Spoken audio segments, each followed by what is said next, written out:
It was nearly midnight when Jason Cole's car slowed at the intersection of 5th and Alder. Rain tapped softly against the black sedan's windows as city lights shimmered in the puddles outside. Jason, CEO of a billion-dollar tech firm, sat in the back seat, half reading emails on his phone, half listening to classical music humming through the speakers. Then, something caught his eye. A small figure, barely more than a shadow, curled up on a cold, metal bench at the bus stop. As the car rolled to a stop, the street lamp above flickered, just enough to reveal her face. A little girl. 7, maybe 8 years old. Shoes too big. Jacket too thin. Arms tightly wrapped around her knees. Asleep. Alone. Jason leaned forward. Stop the car. The driver glanced back. Sir. Just, wait.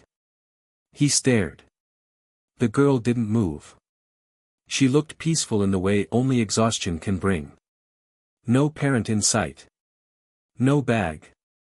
Just a crumpled granola bar wrapper in her hand. Jason's throat tightened. Should I call someone? The driver asked softly. Jason didn't answer. He couldn't. Because something inside him, a memory long buried, was surfacing.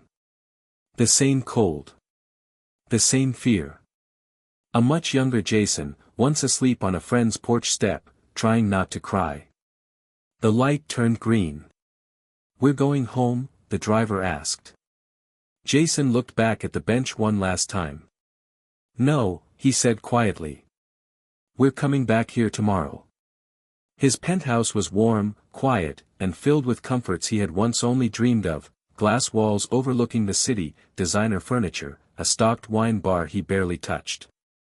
But none of it brought peace. His mind kept drifting back to that little girl at the bus stop. Her face. The way she curled into herself like the world had forgotten she existed.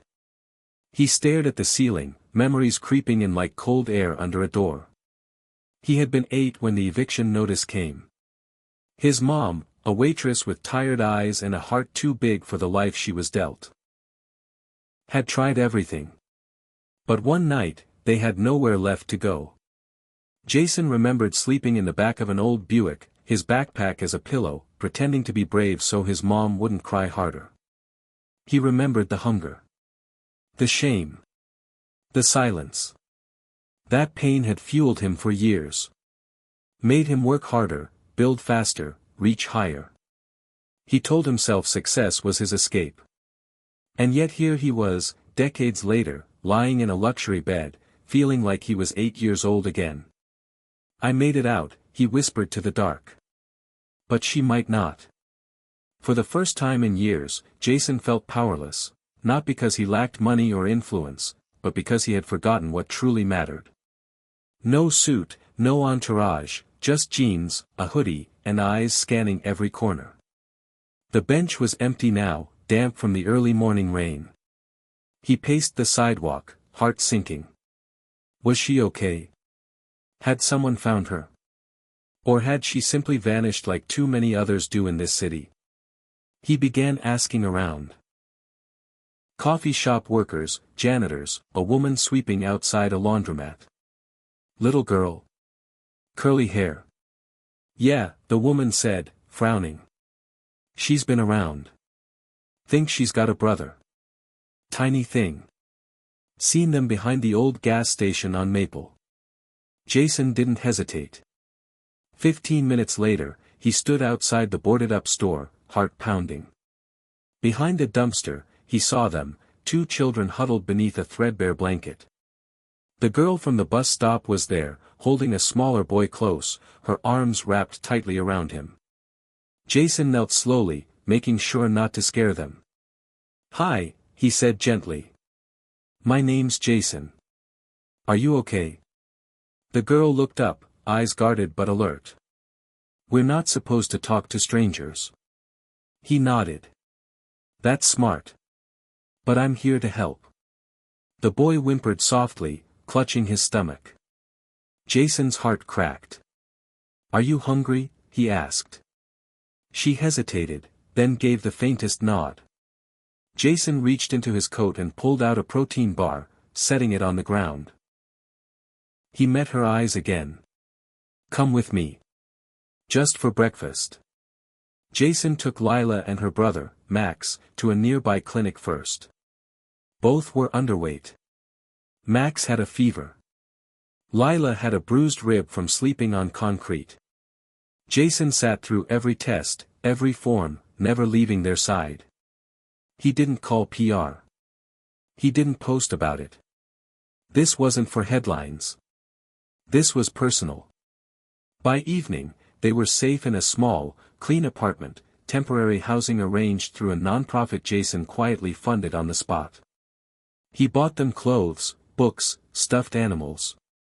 Lila picked out a bright yellow sweater. Max clung to a toy firetruck as if it were the only solid thing in the world. That night, as they settled into real beds for the first time in who knows how long, Lila turned to Jason and whispered, "Is this forever?" Jason knelt beside her bed. His voice cracked. "I can't promise forever, sweetheart. But I promise you're not alone anymore." Back in his office the next morning, Jason stood before his executive team, tie loosened, heart wide open. "We're starting a foundation," he said. "Today. It's called Lila's Light." He outlined the mission: emergency housing for homeless children, mobile outreach teams, scholarships, mentorship programs. Not charity, change. One of his board members asked, "Why now?" Jason looked out the window, then turned back with tears in his eyes. "Because no child should ever sleep where buses stop." He looked up from his laptop as his assistant peeked in. "There's someone here to see you," she said with a smile. She brought cookies.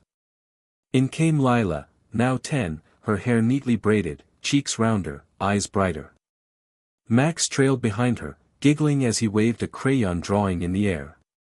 They were completely different from the quiet, fragile children he'd first met behind that dumpster.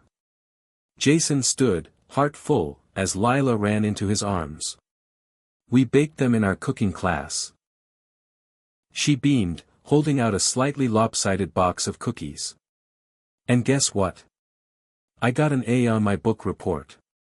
Jason knelt down, smiling. "I knew you would." "What was it about?" "You," she said shyly. "I told the class about how sometimes superheroes wear hoodies instead of capes." Jason's throat tightened.